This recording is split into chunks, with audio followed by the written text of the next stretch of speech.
Oh, backwards. Oh, here we go. Wow. I didn't know we're going like that. Welcome back to the Herbalist Hour. We talk about all things plants, botany, and herbalism. And today we are joined by an herbalist, botanist, and plant foraging expert.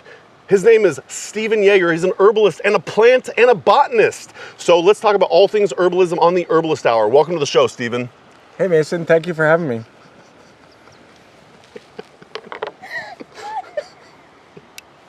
Did I do okay? I didn't flinch.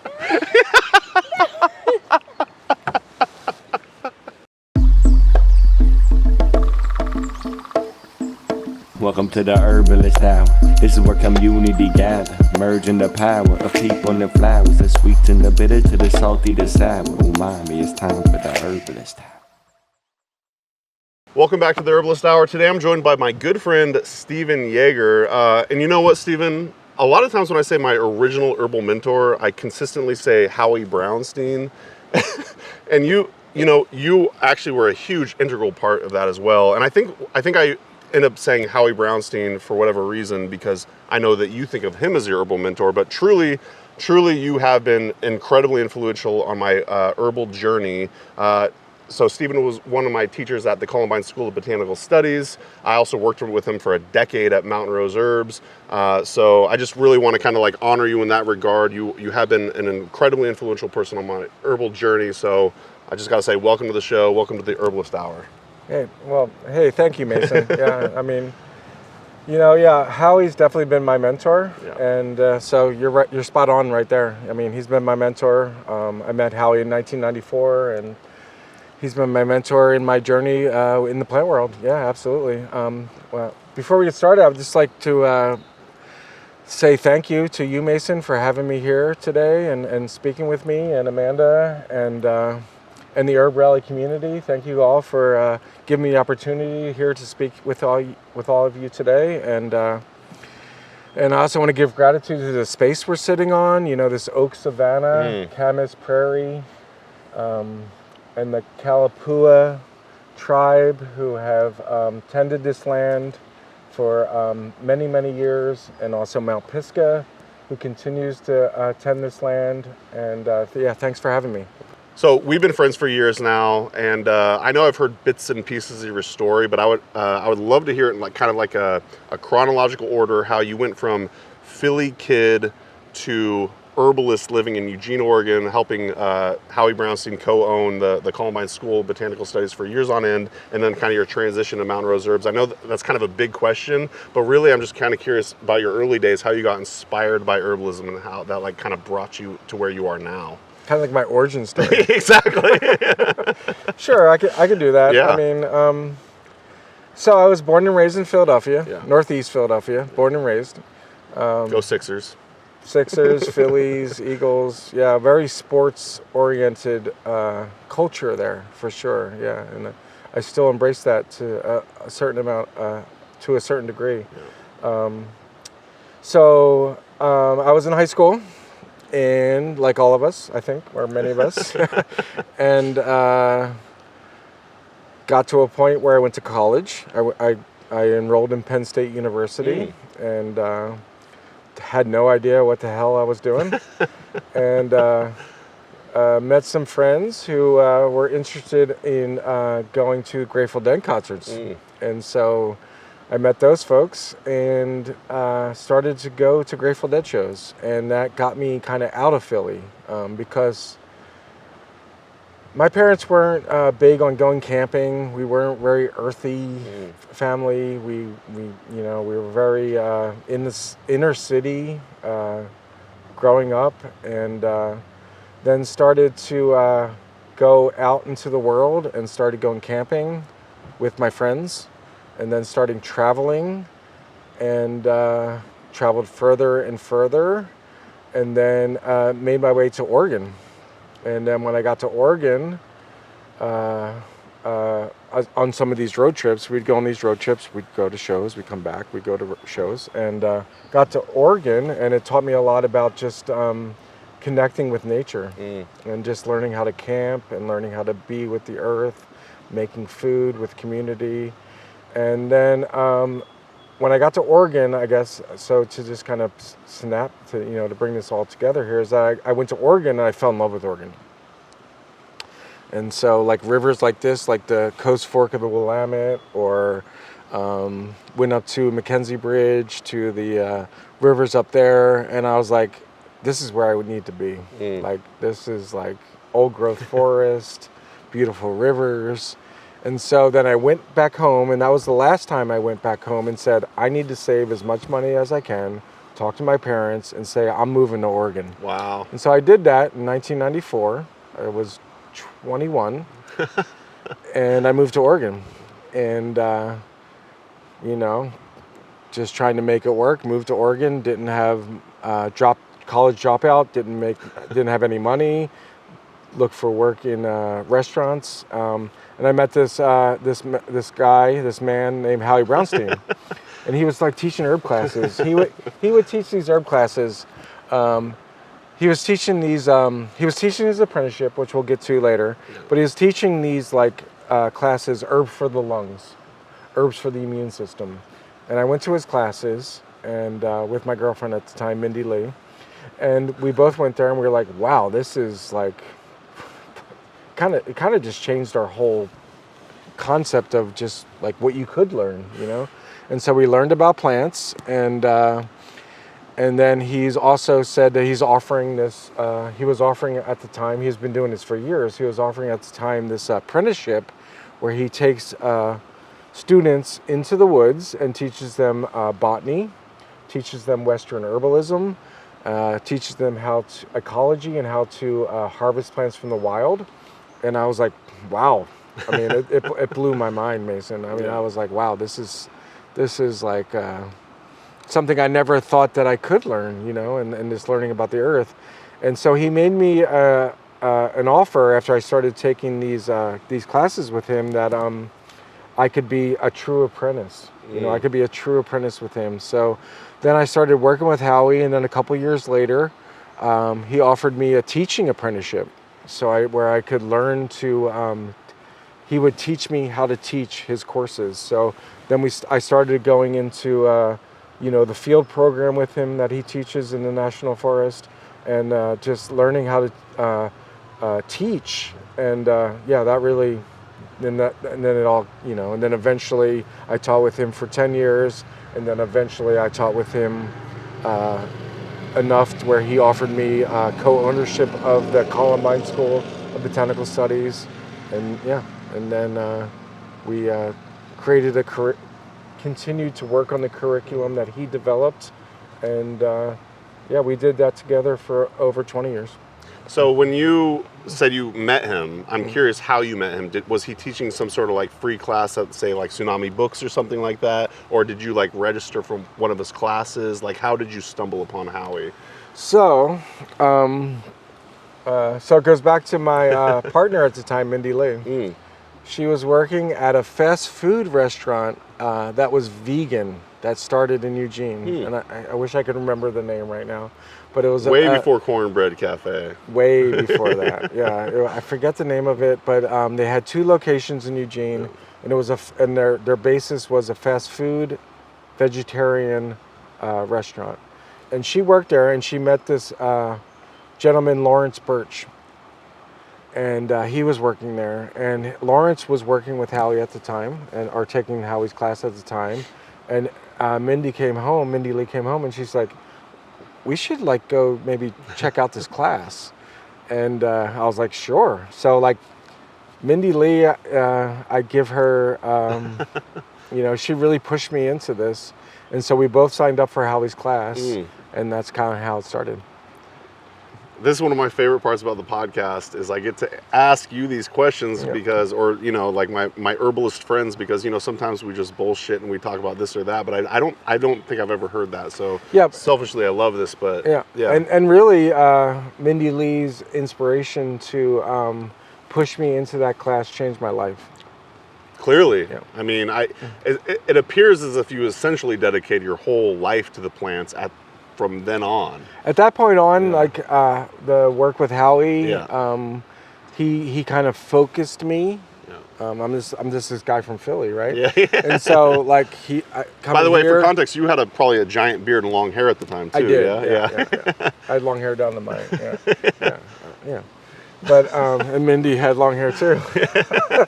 But yeah, she inspired me to. She was the person who introduced me to Howie, and we're still friends together today. But yeah, it was very profound meeting Howie Brounstein. Yeah, because he was speaking things that I had never really thought about before. Yeah. Talking about the natural world, and also talking about how plants interact with humans, and how we can use plants and respect plants and interact with plants to provide us food and medicine.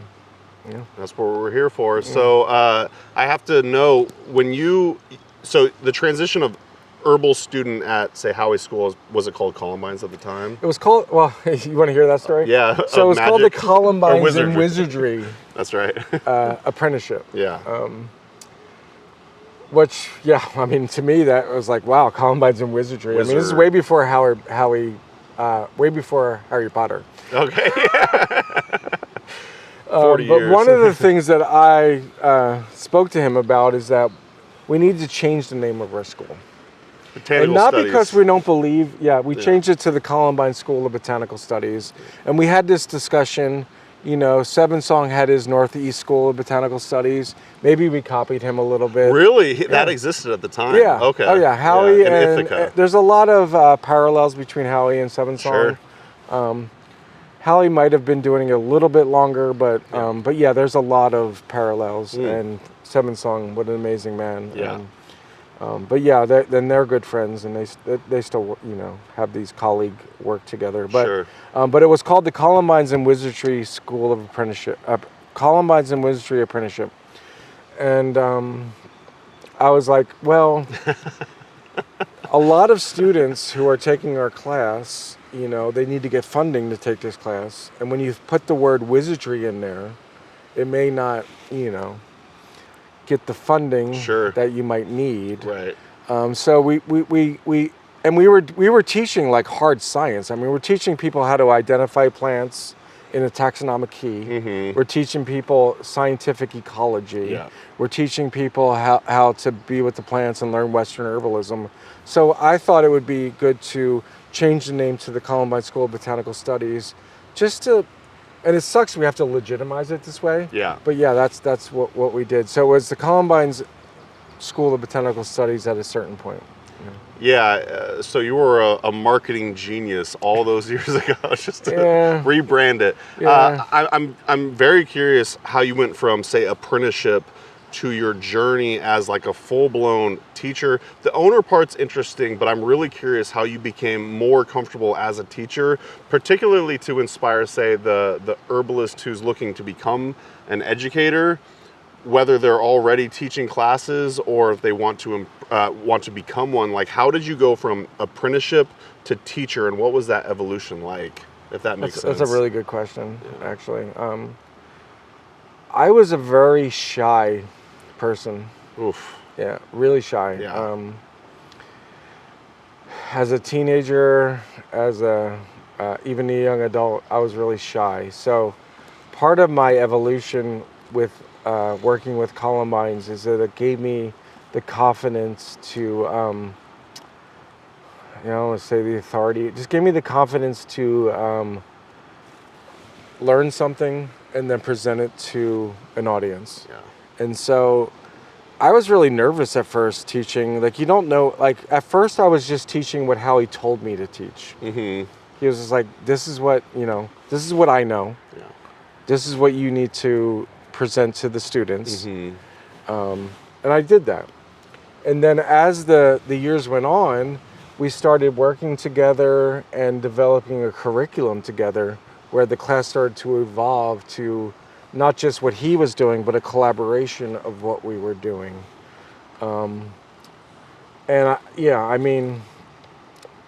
Repetition, and not luckily, but one of the things with Columbines is that we would teach the same, we would take students into the field and teach the same class 3 times a week, because we wanted to have small classes, because we're taking people into wild places or native, national forests. Sure. So basically what our class was about was we would take 15 students a year and we break them into 3 groups of 5.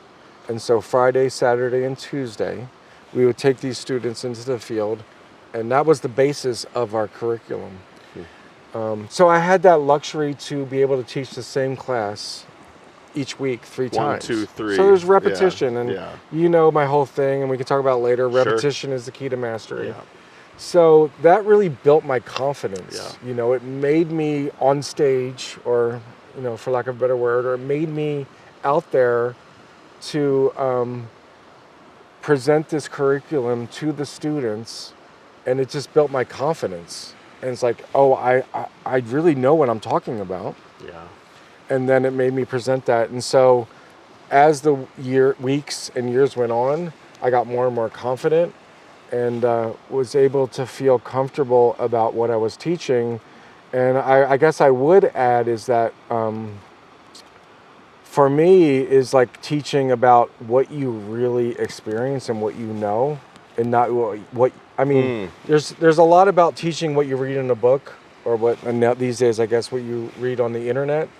But the basis of Columbines was just really teaching from experience, and teaching like the knowledge I learned from Howie from experiencing, and then what we learned together from having experience. And so that's always been the core of Columbines, and for what I teach is that if I am ever teaching about something that I have not experienced or I have not done, I always preface that. I always say, I read this in a book, or I saw this online. But with the Columbines, it was a lot about like, this is what we've been doing for 20, 30, 40 years.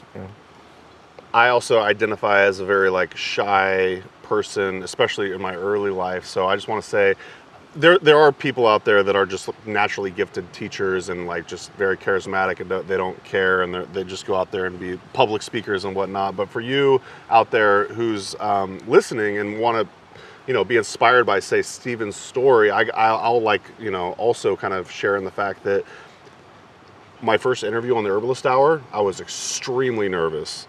Now I get excited for it. So really it's just a matter of each time you do it, you get a little more comfortable, Herb Rallies, the whole story of Herb Rallies the same way.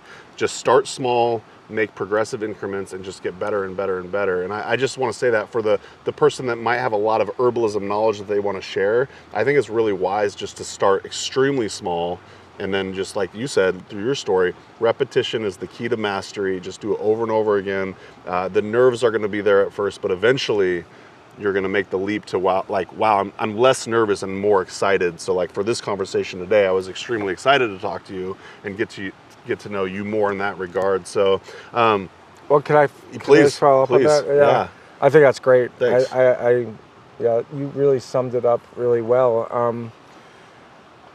For any new teacher, and there's some that just are great at just doing it. For me, it was a struggle. Yeah, Howie. How do you get up there and you have to tell them to shut up? But for me, it took a lot of doing it to make me feel comfortable. And that's what I would encourage new teachers to do. If you don't feel comfortable being out there, the more you do it, just trust your knowledge and just keep doing it, because that's there's something about just doing it again and again from a genuine and from your heart that that's solid. Yeah. A lot of times you realize it's not that bad. It didn't kill you. You're fine. You come out on the other side oh, I'm really proud of this work. I do want to say I had the privilege of learning from you, and I want to say the first class I took was 2011, and so by that point you were already teaching, I don't know, 20 years. Is that an overestimate? 1997 was when I first started teaching with Howie. So 14 years. Yeah. So I got Steven at you were well versed at that point. You and Howie already had all of this shtick. You had a whole shtick. And yeah, to this day, I still remember, like, say, Omalaria cerasiformis, and it's Osoberry? Yeah, Osoberry. Yeah. How It's does starting the to berry bloom. taste? Oso. But okay, so I know you through Columbine School Botanical Studies as one of my primary instructors, which we could get to later. You're no longer an owner there, but you coming up on 2027, that will be your 20-year anniversary at Mountain Rose Herbs. I know you a lot. Yeah, I think you started in maybe When I was 35. Yeah. I don't know the years as much as the year of my life. Yeah, Sure. yeah. Well, regardless, I'm 50 now. You've been So, at Mountain yeah, Rose yeah. for a long time. I'm curious about, like, your origin story, say, at Mountain Rose Herbs. I want to say you started in customer service. I'll let you tell the story. But now you're director of quality control. But yeah, I'm just curious, like, what was your evolution like there at Mountain Rose Herbs, and what are your current roles? So I mean, this is kind of a complicated question. So I had been working with Columbines for since I was 21 to I was 35, and eventually I got to the point where I'm not making enough money to survive. So Sure. and then Mountain Rose moved to Eugene. I mean, I was making enough money to survive. That's probably an overstatement. I wasn't making enough money where I felt like, where am I at in my career? Where do I need to take next level? Columbines was kind of seasonal work. So we work in the spring and summer, and then the fall and winter. We had an herbal business, but that was kind of, because Columbines had a whole tincture business and we had a smoking mixture business. Howie was one of the first, Columbines and Wizardry was one of the first companies to have a mail order internet business. Wow. Wowie was on board with the internet before, in the 90s, He's pretty before tech-savvy. anybody else. Yeah. We would we would print catalogs. Yeah. like hard copy catalogs. Yeah. And we'd have a mailing list. We'd send hard copies to all over the country with our phone number and our email address. And at the time, this was before supplements or herbs they had a legal definition, but it was before it was being enforced. And so, like, people in the United States would get our catalog and they would call us. But this was just our phone number. Yeah. So, like, we wouldn't know. Like, at the time, I was living in Howie's house. I had a separate space, but we were living in his house. And when we answered the phone, we weren't sure if it was going to be our friend or someone we knew, or someone who was wanting to place an order for Oregon grape or echinacea or Oshula. Yeah, they didn't know. So we would answer the phone, and sometimes we'd have to talk to them for a half hour about this is how the herbs work and this is what happens. So, I digress there, but it's interesting. So I was working with Howie for years before working with an herbal company, Columbines and Wizardry, Right. through mainly retail and through local sales. We used to provide tinctures to Sundance, Kiva, what now is called Capella, New Frontier, and that was my job to bring tinctures to these health food stores in Eugene. Wow. And it was like, it was good business. We made it supported us beyond our teaching. So we taught in the spring and summer, and then throughout the year we would make tinctures and then sell them to these local health food stores. But it wasn't, eventually I became 35 and it was like, well, I'm not making necessarily enough money to support myself throughout the year. Yeah. And so Mountain Rose moved to Eugene around that time, a little before that. You can connect the dots, but, and I got a job. I was like, I'm going to get a job at an herb company. Let's do that. Let's get a job at an herb company. And they hired me as a customer service, answering phones, and that was fun. Yeah. I worked there. We had 3 or 4 customer service people answering phones at the time. and I was really excited to answer as many calls as I could. And I would talk about herbs. I got to talk about herbs, and the regulations, there wasn't too much at the time as far as being enforced, and I did that. And then 2 months later, Sean really wanted to start a lab. Sean, the owner of Mountain Rose Herbs, wanted to start a lab. He was really thought that having a food safety lab where we test for microbial contaminants, identity testing, and just legitimizing, I don't know, maybe it's a bad word, but just he wanted to have a lab to make sure that we were providing a safe and effective product to our customers. And so at the time they had one lab manager who had some things that she needed to depart from, and they hired me. So I guess I was in the right place at the right time. Sure. And I became the lab manager, and now I'm director of quality and regulatory affairs at Mountain Rose Herbs, and and the whole industry has grown from there, and there's a lot of complexities and nuances in that, but I guess to answer your question, I think that's how it got going. So the Herb Rally audience is full of herbalists, product makers, that kind of thing. And I know one of your specialties is, say, GMPs, good manufacturing processes, practices. Good manufacturing practices. Okay. GMPs. So, and I know, like, your good friend Asa Waldstein, you and him, like, a lot of times will co-teach classes on GMPs and stuff like that. So I'm just curious, just to provide some value to the Herb Rally audience, are you able to give any sort of, like, say, quick tips or tricks on what they might be looking into? It doesn't need to be your full-on 2-hour keynote or whatever, but at least a good starting point for some of the herbal product makers out there to be considering GMPs, or any advice surrounding that. Absolutely. Yeah, that's a really great question, and something I'm very passionate about, because my background, and maybe we haven't gotten that, but is within small business.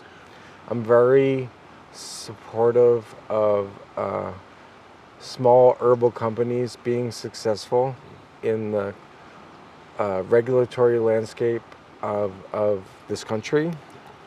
There's laws that are in place that we need to adhere to provide safe and effective products to our consumers in this country. And what I would recommend, there's a lot that could go on. Yeah, I teach with ASA. We're teaching a class in June at the International Herbal Symposium together in regards to how companies can be compliant with good manufacturing practices. Herbal supplements, they call them. Yeah. So you sell your tincture, it's considered an herbal supplement. Your valerian tincture is an herbal supplement. It needs to be compliant with federal regulations. The products we sell are highly regulated, but it's attainable. It's attainable.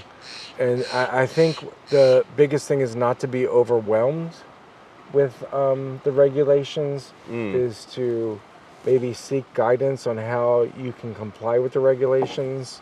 A lot of the regulations are things you already do already, documenting the amount, batch records, a lot of things you do already for accounting purposes. Overlap with good manufacturing practices. Yeah, and I'm not going to say it's easy. It's a daunting task, and I kind of understand where the government's coming from, because there's a lot of bad actors in this space. But I recommend working not only on your innovation and your marketing, but also keep an eye on the regulation part. And one of my mission in working with AHPA, and also working with just the companies that we supply at Mountain Rose Herbs, is helping small businesses be compliant. Because there is a wind blowing that larger corporations are in this space right now. But I would recommend that don't give up, and compliance is possible. That's great. And, I don't know if this is almost anti-advice, but Sean Donnell, the owner of Mountain Rose Herbs, when we interviewed him, I almost want to say his business advice was don't worry about the GMPs and all that stuff when you start, but but just say, start your herbal business and then maybe educate and learn and grow from there, but don't let all of that stuff bog you down. But I do think it's a wise, very wise idea, especially as you grow, to say take classes from Steven Yeager and Asa Waldstein and all these other experts in the field of GMPs and everything, because it's going to be important once you get to a certain size. I don't know if you have a comment on that, but I do. Okay, yes, please. Well, one, I want to just give shout out to Sean. Yeah. What a wonderful company to work for, Mountain Rose Herbs. Absolutely. Giving us all the opportunity to bring herbs and spices and tea blends to the world, and had the foresight to be compliant, and also have the quality aspect. Yeah. The one thing I would maybe disagree with is that, there's federal law. Yeah. Right. You can't ignore GMPs. The federal government has regulations and a certain expectation of compliance. Yeah. So you can't ignore it. Yeah. Yeah. We're all expected to be compliant if we're small or a big company. Yeah. Big companies struggle the same way these small companies do. So that's the thing that I don't think many people maybe think about, is that the big companies are struggling just as much as the small companies. Yeah, we're all trying to work on our documentation and to be compliant with federal regulations to provide a safe and effective product to the consumer. Yeah, so just to give a quick shout out to the International Herb Symposium, it is a fundraiser for the United Plant Savers. That's coming up this June. I think this will be released by that point, but at the very least, Steven and Asa are always teaching on the subject. The resources are out there, so heed Steven's advice. Definitely learn the stuff if you're going to be selling herbal products, because it is important. Actually, that is a nice segue. We talked about AHPA. We talked about United Plant Savers. I want to bring to light some of your nonprofit work. As far as I know, you're on the board or president or this or that on various nonprofit organizations. And I would like to kind of either chat about the mission and your role in each one, just because I'm curious. So we could start with United Plant Savers. You are on the board of directors. Can you tell me a little bit about, say, their mission and what your role in that is? Yeah, absolutely. Yeah. United Plant Savers, what an amazing organization. I've been on the United Plant Savers for a number of years, probably I guess at this point at 8 years or wow. Yeah.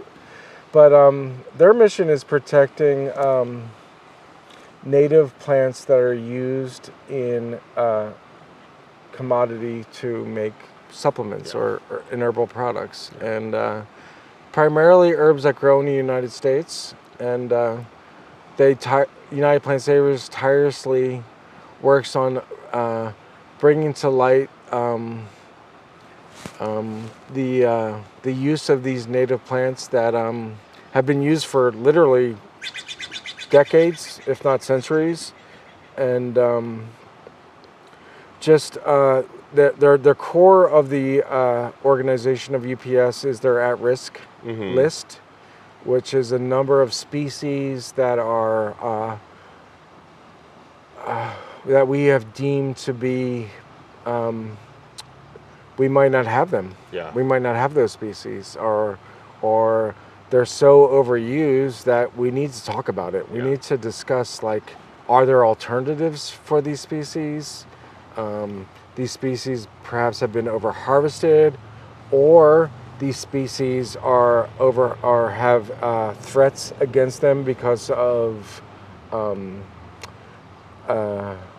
lack of public land that there used to be accessible on, or just that there's not really accessibility to these plants anymore due to environmental concerns such as browsing or cement or so. And we still rely on a lot of these plants to provide us medicinal value, like golden seal or echinacea. So United Plant Savers keeps that discussion in the conversation, and we have a toolkit. So we have a tool that has been created to measure these plants, to determine if these plants are at risk of being overharvested or at risk of not being something we should be using in commerce. Okay. And that's United Plant Savers, and their work. Rosemary Gladstar started that organization. We have a board that continues. I was at a board meeting in Ohio at their sanctuary, Southern Idaho in Meigs County, and Susan Leopold, our executive director, does an amazing job keeping the board together and also protecting these native plants. Other nonprofits I'm part of is the American Herbal Products Association, which is a different bent, is keeping the ingredients and the finished products that we use accessible and keeping it at an integrity that is safe and effective to the consumer. So American Herbal Products Association is about promoting the responsible commerce of herbal products. There are companies in this space that are not doing that. And so the American Herbal Products Association is working with regulations, but also working with companies to make sure we have a safe and effective product on the marketplace. And then in my own personal life, I'm very excited about working with the Native Plant Society of Oregon. So that's protecting, the mission is to protect native plants, ecosystems, the enjoyment and the study of native plants in this state,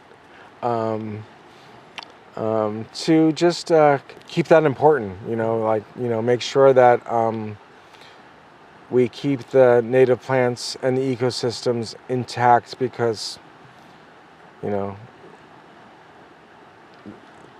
that's what we think needs to keep the survival of the ecosystems too.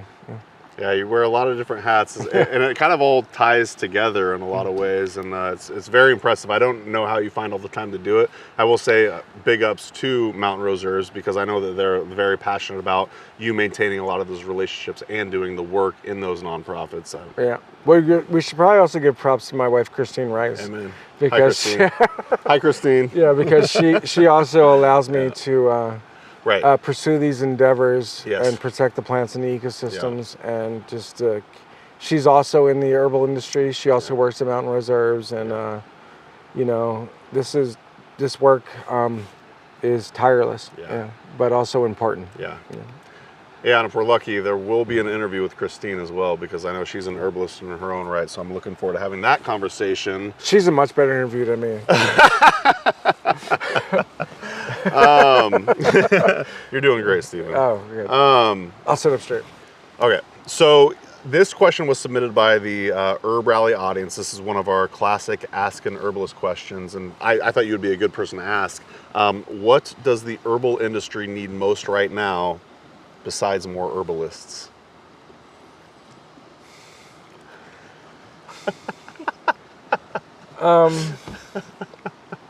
The herb industry. So I probably would need to maybe have more definition of what you mean by that. I guess you could be referring to, say, like the field that Mountain Rose Herbs plays in, and AHPA, and all the different herbal companies, or you could take it almost as like the herbal community as a whole.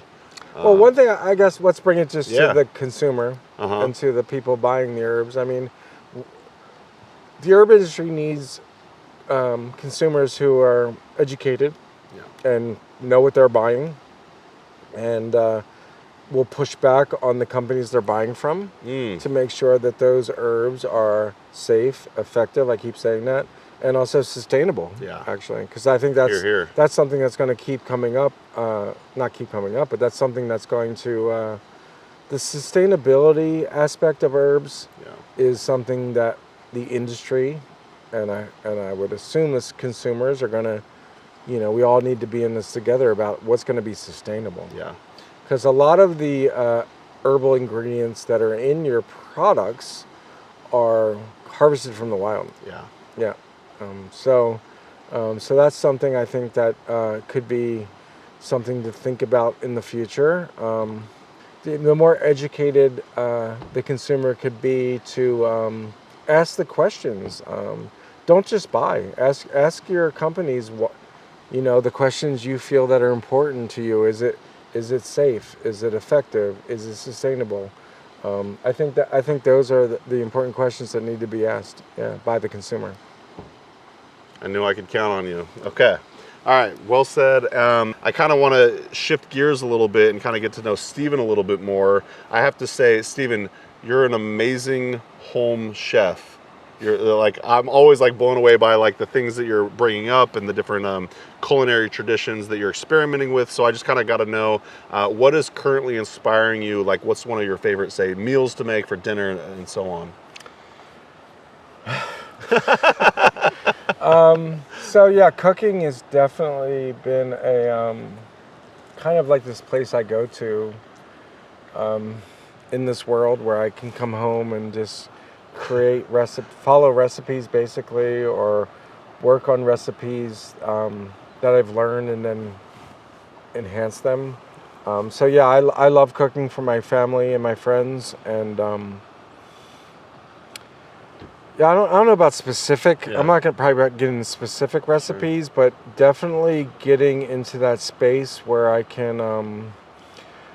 We use a lot of local ingredients. We're fortunate here in Eugene, Oregon, to be part of a vegetable and meat CSA where we get ingredients and we're dealt a hand, and then we can make dinners, lunches, breakfast from those ingredients. So Breakfast. yeah.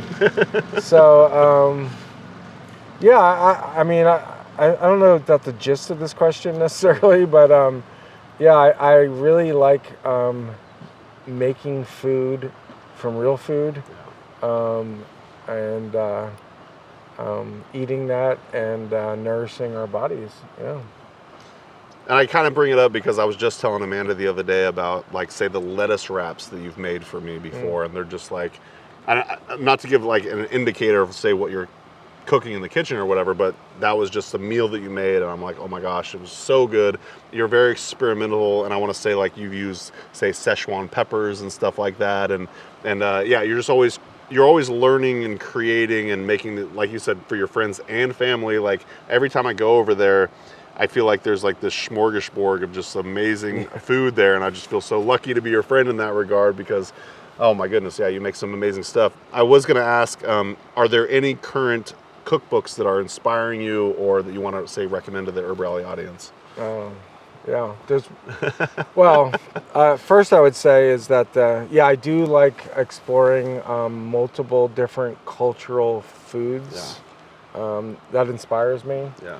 It inspires me to use cookbooks. I mean, because, it's similar to making tinctures or extracts, or learning from herbal teachers about, what herbs or, preparations you might use. I do the same thing with my cooking, is that, or the meals I make, is that mainly I learn a recipe, I use that recipe, and then I'm able to expand on that recipe. And then so I use the recipe and then, maybe branch off from that. There are some cookbooks, and I wish I could pronounce the name of the cookbook I'm using, and maybe I could provide that later to you, because I don't think I can pronounce it. Yeah. But there is you're definitely right on. There's author cookbook that I'm using right now, which is actually a group of chefs that they're making this recipe, these cookbooks, and I will share that with you later. Please do. I just don't want to butcher their name right now. But yeah, I do buy a lot of cookbooks and actually learn from those recipes. And then when I learn those base recipes, I then take my artistic liberties to Sure. to expand on those recipes. Yeah. So if you're listening or watching, it'll be in the YouTube show notes or the podcast show notes. Yeah, I want to say one of the meals you made was Mapa Tofu, and like that was just like a game changer for me. I'd never had that before, and you're again, like, props to you. You're a very good cook. So you're a very good eater. So is my daughter. Yeah, I'm one of the best. Your daughter Amelia is very good friends with my stepdaughter Sophie. That's so, right. Yeah, that works out. It works out because we can but usually you cook, I eat. We eat, usually like the pizza that we make, but Very good. Thanks for sharing. Just to switch gears, I'm trying out this new question for the Herbalist Hour. You can tell me what you think, but if I were to say, Steven, what's your spirit plant? What would you say? Wow. Yeah. Is that? It's kind of like asking what your favorite plant is. Right. Is that doable? Yeah. Is it not a good question for the Herbalist Hour? Should I keep this? I get the meaning of that question. It's hard to choose one. It's really hard to pick one plant because, Okay, how about this? If I were to say, Steven, what's your spirit plant for 2023? Do you have one? Is there one for instance, 2 years ago, I remember cow parsnip. I couldn't get it out of my head. I planted it in my yard. I don't know if that was wise or not. Like cow parsnip, I love that plant. I actually learned it in Columbines. I remember we made a tincture out of the seeds as like an aromatic, I want to say digestif or something like that. But is there a plant that you're currently just really vibing with? I have a lot to say about that. Sure. Yeah. About cow parsnip or? Do we have time to just talk about we got. that? Hey, listener, do you have time for this answer? So my favorite plant. Okay. I think it's hard. I mean, I'm going to go back to when I first started learning about plants with Howie and just in general. I wanted to try every plant. Sure. I just wanted to learn about every plant that ever is useful, or I would make extracts, dry it, make tea, whatever. Like I wanted to learn, so it was like 50 plants, Yeah. And then as you start to learn about plants more, it kind of gets refined. Eventually it becomes like 10 or 20 plants, or mainly 10 plants you use all the time. Maybe 20 for like certain things. Another thing about plants, if you're experiencing them in the wild, is that I've had the luxury of going to wild places and being in ecosystems, teaching plants. Some years I would, and it might not even be medicinal or useful, but I would see a plant that year, learn it, and it was like, I've been going to the same place for 10 years. Yeah. It's like, I never saw that plant. And then all of a sudden you see that plant and it's everywhere. It's like, how did I not see that plant? Yeah. And then it was like meeting a new friend. It was like, wow, that plant's everywhere. How did you not see it before? And maybe I'm digressing right now. No. But you're putting off the true answer. Yeah. I don't really have right now a new plant that I'm into, but I'm very much into deepening the relationships with the plants that I know and use for my friends, family, and personally. So I use valerian, I use logisticum, which is an osha or a type of osha. Yeah, this is osha. I use Oregon grape. I use bitters. I use astringents. A lot of it is just using plants that are practical, that every day that, I use plants that really just, that I use to, that you might not, you might buy these as over-the-counter drugs or something, an astringent, a bitter, or, help with digestion, help with drying and drawing and shrinking swollen tissue, or a nervine that would help you just relax. So I'm really right now into just deepening the relationships with the plants that I have already a deep relationship with, and then just learning those plants more, just deepening those relationships with the plants I know and love already. I don't know if that answers your question. It is, but, and what yeah, you said. but I don't have a new plant this year, so What- I wish I did, I guess. But yeah, when you were talking, it kind of reminded me of like a true Steven Yeagerism. Is you started noticing these other plants, say like, oh, I saw this plant and now I see it everywhere. One of the things about you doesn't mean it's useful though. for sure, no, exactly. But one of the things I know about you and appreciate about you is, and I'm not in this way because I don't know the plants this deep a level as the way you do, but one of the things you do. You do. You should give yourself more credit. Well, man. okay, but I was your teacher. I know you do. One thing about you is you love, like, say, correct me if I'm wrong, but like, say the tiny flowers, the ones you need the loops, and that's where I'm like, oh, Steven likes the tiny flowers because he gets to like live in the magic, like through the tiny little loops. And I appreciate that about you because I feel like that's kind of underappreciated, like in general, like, what do you call it? Conspicuous versus say inconspicuous. You like the inconspicuous, if I'm getting it correctly, because you got to get deep in there. You got to get on that plant's level to really appreciate the magic. And when you were saying that earlier, I was like, oh, I think that might be what Steven's talking about. Like, you really got to get in there and be like, oh my gosh, this plant is phenomenal and I missed it this whole time. Am I correct in that assumption, or? Mason. What, he touched, Mason, you touched on a lot of stuff right there. Well, inconspicuous versus conspicuous is a botany term in some texts. Okay. Inconspicuous means, and I like to describe it this way, is that something you can't see with the human eye. Yeah. Like you kind of, inconspicuous means like if you can't see it normally, then you need to look closer with maybe magnification. I do like small flowers, and I appreciate you bringing it up to me again.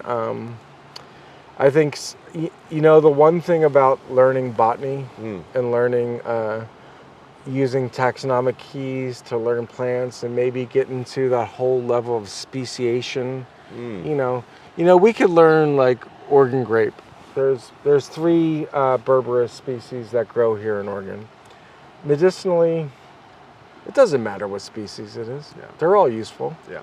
But if you want to hone in on the botany of it and learn, is it Berberis nervosa? Is it Berberis aquifolium? Is it Berberis repens? Oh. So then you need to look closer, like what you were saying, like where I geek out on like learning, like, how many leaflets does it have? Yeah.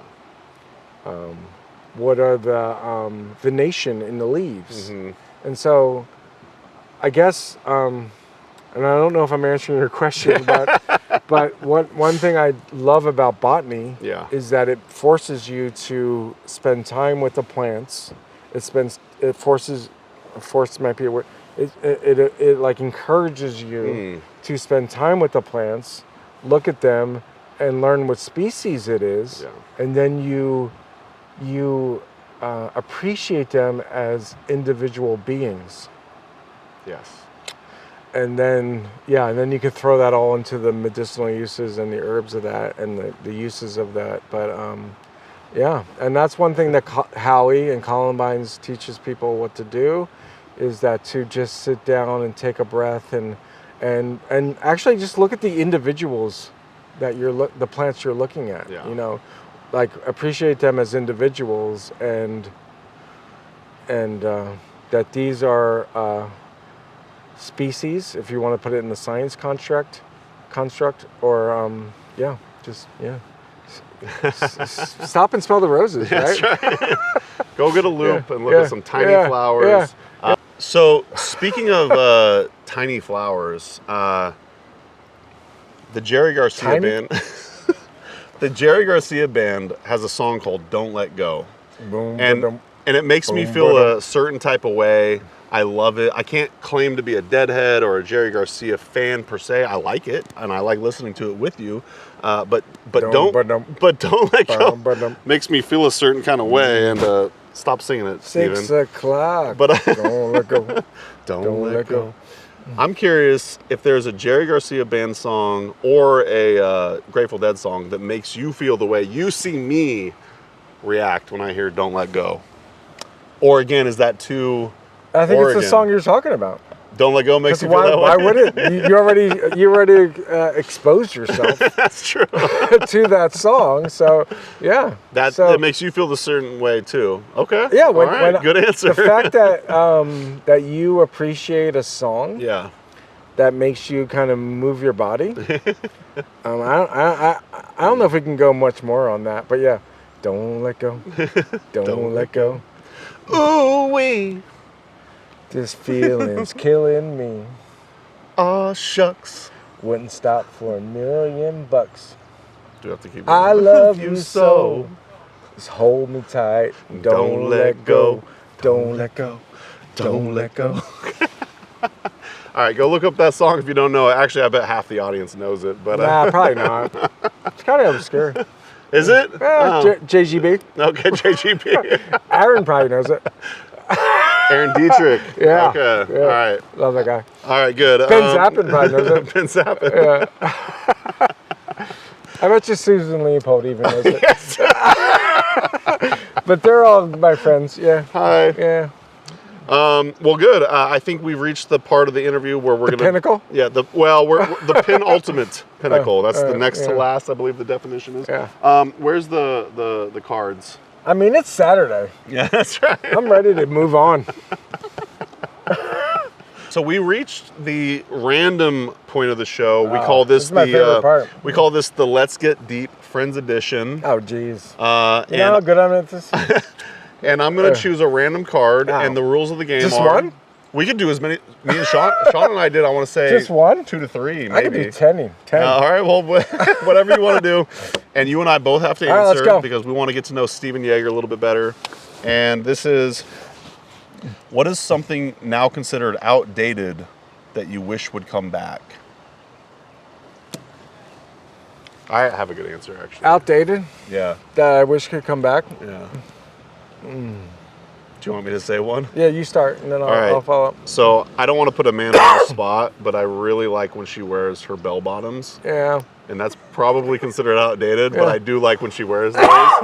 And I just wish they were a little more fashionable, if that says anything That about makes my sense, hippiness. Yeah. One thing I would appreciate more that is outdated. Outdated is kind of a. It's kind of It's got a derogatory. not derogatory. It's kind connotation. of. I don't know what's outdated. Yeah. I mean,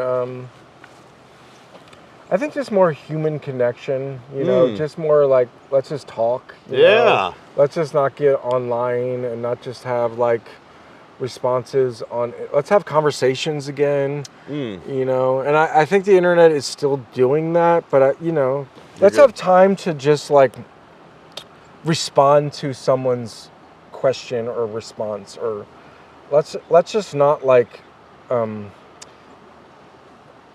present something, the internet responses, but let's have like a discussion. Let's have a proper discourse. Let's have a proper discussion of what our beliefs are and what the questions are.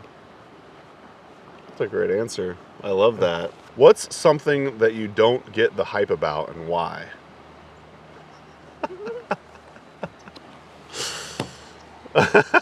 You want to do another one? Cell phones. Okay.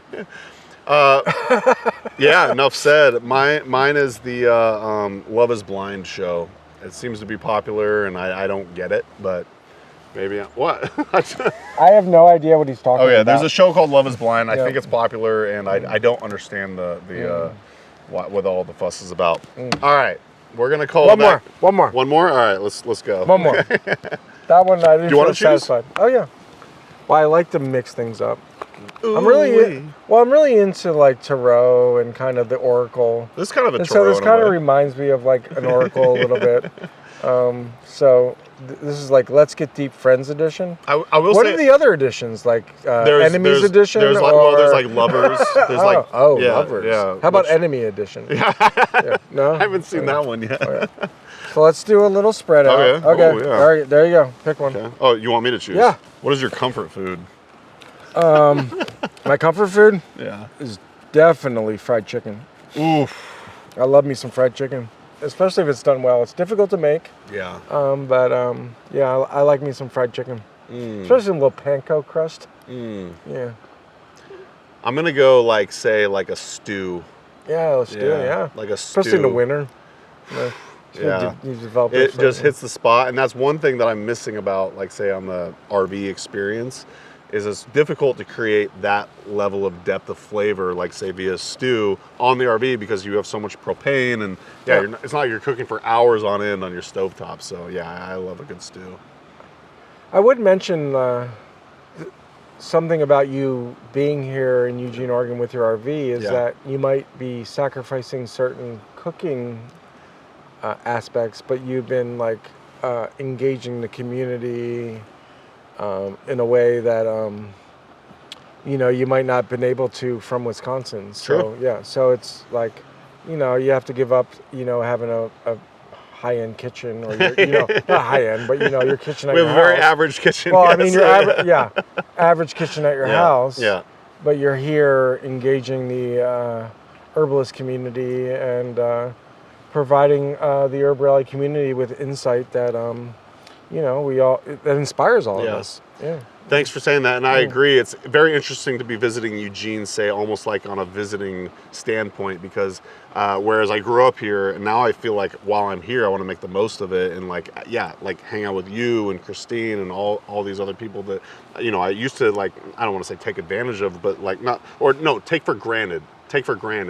So right now I'm really appreciative that you took the time to be here with all of us, because I feel honored and blessed to be in my hometown on the Coast Fork of the Willamette, River, and just get to spend time with you and like learn more about your story, because I said, we bullshit and this and that, and it's just to get it's nice to bullshit. It's all good, but like to get to know your story more, your passion, why you do what you do, and that kind of does lead us to our last question, which we've been asking every guest. Well, can I add to that real Please quick? do, yeah. Well, I also, before you ask the last question, I just want to emphasize the importance of Herb Rally and just what the work that Amanda and you and Herb Rally and the community of Herb Rally that's participating in watching these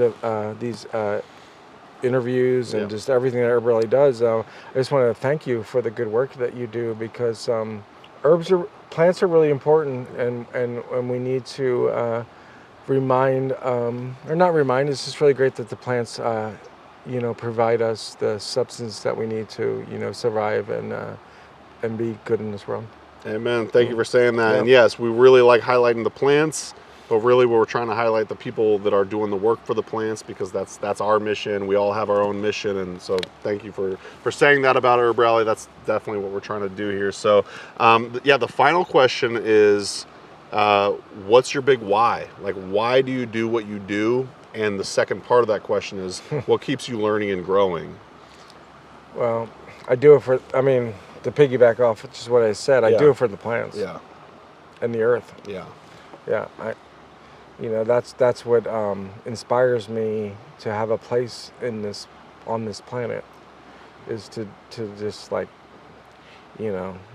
plants, the earth inspires me to be alive. And then what I can learn from these beings that are much more intelligent than I am, and then learn from these species and these plants, and then share that with the other humans that I interact with.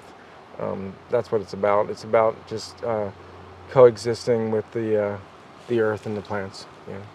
Speaking of learning and growing, one thing I know about you, again, kind of like the small flower situation, you ended up becoming borderline, I don't know if you identify as, say, an expert, but the fruits of particular plants, and you took your study and your knowledge through the Columbine School of Botanical Studies, and you took it even further, and you're like, I'm going to start learning about these various different fruits of plants and everything like that. And I just always found that interesting, because you love the plant so much that you just kind of take it to the next level, take it to the next level, take it to the next level. I just want to become more intimate with these plant species, and I'm going to do that by learning about how they produce fruits and stuff like that. And it's I think that's a really cool thing. And it seems like you're just constantly learning. You're constantly participating in these various nonprofits that are helping the plant world. And I just want to give you props and gratitude for doing all that. And I just think it's the coolest thing because, yeah, I took my botanical studies so far,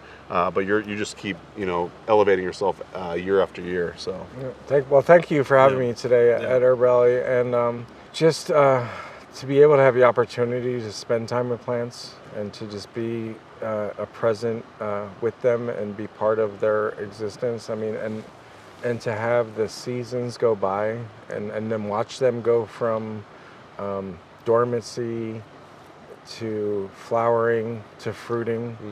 And I learned so much from the plants.